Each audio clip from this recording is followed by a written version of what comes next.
दोस्तों नमस्कार। The insight में आपका दोबारा स्वागत।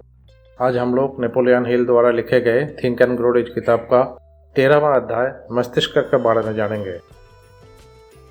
हमारा मस्तिष्क एक एंटेना है और अनंत प्रज्ञा एक शक्ति स्रोत। जब तरंगे मिलती है तो चमत्कार होते हैं। चेतन मन दिशा देता है, अवचेतन मन रास्ता बनाता है और अनंत प्रज्ञा उस रास्ते को रोशन करती है। अनंत प्रज्ञा वह ब्रह्मांडीय चेतना है जो हर जगह मौजूद होते हैं। एक ऐसी अदृश्य ऊर्जा जिसमें ज्ञान, सृजनशीलता, समाधान और उत्तर समाये हुए हैं। इसे कुछ लोग ईश्वर, यूनिवर्स, कॉस्मिक इंटेलिजेंस या डिवाइन सोर्स भी कहते हैं। हमारा अवचेतन मन उस अनंत प्रज्ञा से संपर्क करने का एक सेतु है। जब हम शांत होते हैं, ध्यान, गहरी सोच या नींद की स्थिति में होते हैं तो हमारा मस्तिष्क बाहरी शोर से हटकर अंदर की ऊर्जा से जुड़ता है। यही वो क्षण होता है जब आइडिया, अंतर्ज्ञान, समाधान या एक खास फीलिंग के रूप में ब्रह्मांड से उत्तर मिलते हैं। जब हमारा भावना, विश्वास और स्पष्ट सोच के साथ कोई प्रश्न या इच्छा रखते हैं तो हमारा मस्तिष्क उस ऊर्जा से कंपन के जरिए जुड़ता है। ब्रह्मांड उसी स्तर पर प्रतिक्रिया भी देता है। ये संवाद कैसे होते हैं? अचानक किसी चीज का एहसास होने लगना, ऐसे संयोग जो आपकी सोच से जुड़ी हो, आंतरिक आवाज जो बिना तर्क के सही महसूस होने लगता है। कई बार उत्तर सपने के जरिए भी आते हैं, नए विचार, समाधान या प्रेरणा का आना। हमारे मन मुख्यतः दो भागों में बांटा गया है। पहला चेतन मन जो जागरूक है, सोचता है, तर्क करता है।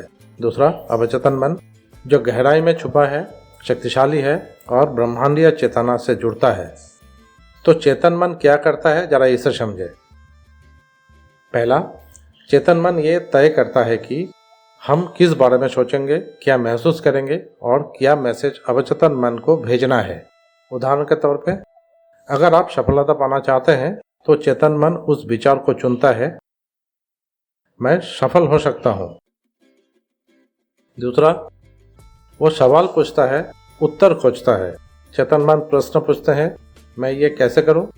यह सवाल अवचेतन मन और ब्रह्मांड तक पहुँचता है और उत्तर कई रूपों में वापस आते हैं, जैसे इंट्यूशन या एहसास, आइडिया या संयोग। तीसरा, फोकस और ध्यान बनाए रखता है। चेतन मन का काम है ध्यान को केंद्रित रखना। अगर हम बार बार अपना ध्यान बदलते रहेंगे तो अवचेतन मन को स्पष्ट संकेत नहीं मिलेगा। जैसे रेडियो की फ्रीक्वेंसी बार बार बदलते रहने से सिग्नल कमजोर हो जाते हैं। चौथा, विश्वास और भावना को सेट करते रहना। जो हम चेतन रूप से बार बार सोचते हैं वो धीरे धीरे अवचेतन मन का हिस्सा बन जाता है।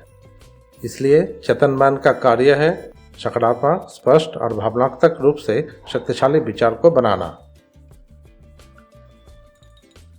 रेडियो ब्रॉडकास्टिंग सिद्धांत के अनुसार हमारे मस्तिष्क दूसरे इंसान के मस्तिष्क द्वारा प्रसारित किसी भी विचार संवेग को ग्रहण करता है। इस रिसीविंग तंत्र में हमारे रचनात्मक कल्पनाशीलता मस्तिष्क का रिसीविंग सेट है। इस रिसीविंग सेट के द्वारा हमारे चेतन मस्तिष्क उन स्रोतों से जुड़ पाता है जहाँ से इंसान को प्रेरणा प्राप्त होता है।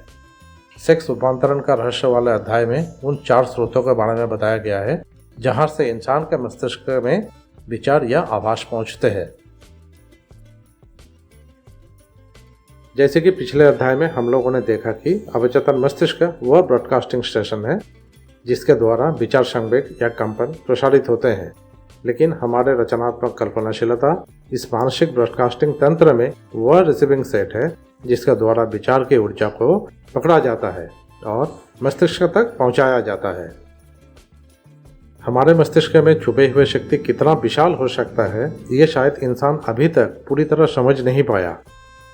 इंसान में जितने कोशिकाएं मौजूद है जिसके द्वारा संचार, संवेग या संदेश प्रसारित होता है, उनका संख्या 10 के आगे ना शून्य लगाने से लेकर 14 के आगे ना शून्य लगाने तक हो सकता है। और यह नर्व कोशिकाएं बिल्कुल सुव्यवस्थित तरीके से और निश्चित पैटर्न में होते हैं। नार्व की संख्या कितने विशाल है ये आंकड़ा देखकर ही पता चल जाता है। सिर्फ इंसान के शरीर के विकास और रखरखाव के लिए इतना विशाल संख्या में नार्व कोशिकाओं की मौजूदगी मस्तिष्क में होना कुछ असंभव से लगती है। जरूर इसका कुछ अलग और बहुत ही महत्वपूर्ण काम होगा जो अभी तक हम इंसान ठीक तरीके से समझ नहीं पाए। लेखक का कहना है, हमारे मस्तिष्क सिस्टम में बिलियन की संख्या में मौजूद मस्तिष्क कोशिकाओं जो एक दूसरे के साथ संप्रेषण आदान प्रदान करते रहता है, क्या वो अमूर्त शक्ति के साथ संप्रेषण का माध्यम नहीं बन सकता? मस्तिष्क में इन बिलियन के संख्या में मौजूद कोशिकाओं की सहायता से अन्य अमूर्त शक्ति के साथ भी संप्रेषण संभव है। हमने कभी न कभी टेलीपैथी के बारे में भी जरूर सुना होगा। आइए जरा समझते हैं ये टेलीपैथी क्या है और कैसे इंसान अपने अतीन्द्रिय स्तरों पर जाकर किसी दूसरे मस्तिष्क के साथ संपर्क कर लेता है। टेलीपैथी एक ऐसे मानसिक शक्ति है जिसमें दो व्यक्ति बिना शब्द, आवाज या इशारों के केवल मन के जरिए एक दूसरे से संवाद कर लेते हैं, यानी बिना बोले, बिना देखे, सिर्फ विचारों से संदेश का आदान प्रदान। जब आप किसी के बारे में सोचते हैं और वो अचानक आपको कॉल कर देता है, या जब आप बिना कहे समझ जाते हैं कि सामने वाला क्या महसूस कर रहा है, तो यही टेलीपैथिक कनेक्शन का एक छोटा सा अनुभव हो सकता है। टेलीपैथी कैसे काम करता है जरा इसे समझते हैं। पहला, विचार एक ऊर्जा है। हमारे विचार भी एक प्रकार की कंपनशील ऊर्जा है। ये तरंगों के रूप में हमारे चारों ओर फैलती है। दूसरा, मन एक ट्रांसमीटर और रिसीवर है। हमारा मस्तिष्क विचारों को प्रसारित और ग्रहण कर सकता है, जैसे एक रेडियो सिग्नल।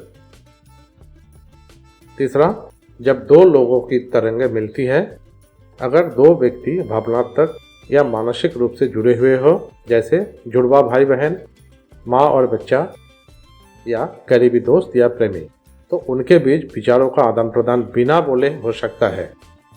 टेलीपैथी वो भाषा है जो शब्द के बिना दिल और दिमाग के बीच होती है। ये एक प्राकृतिक मानसिक शक्ति है जो हर इंसान में थोड़ी बहुत मौजूद होते हैं। कुछ लोग मानते हैं कि ध्यान, मानसिक शांति और अभ्यास से टेलीपैथी को जागरूक और मजबूत किया जा सकता है। टेलीपैथी द्वारा किया गया संपर्क किसी किस्मत या संयोगवश नहीं होता। ये तरीका बड़ा ही अद्भुत है। ये शक्ति तब काम करता है जब इंसान पूरी तरह जागृत अवस्था में रहते हैं। इस अद्भुत शक्ति के सहारे जैसे कोई व्यक्ति अपने नज़दीक टेबल पर रखे गए उल्टे कार्ड को पहचान पाते हैं, वैसा ही हजारों किलोमीटर दूर किसी इंसान से भी संपर्क साध लेता है। इस अतीन्द्रिय अनुभव में दूरी का कोई असर नहीं होता। टेलीपैथी के तरह ही क्लेयरवॉयंस भी कुछ हद तक इसी प्रकार से काम करता है।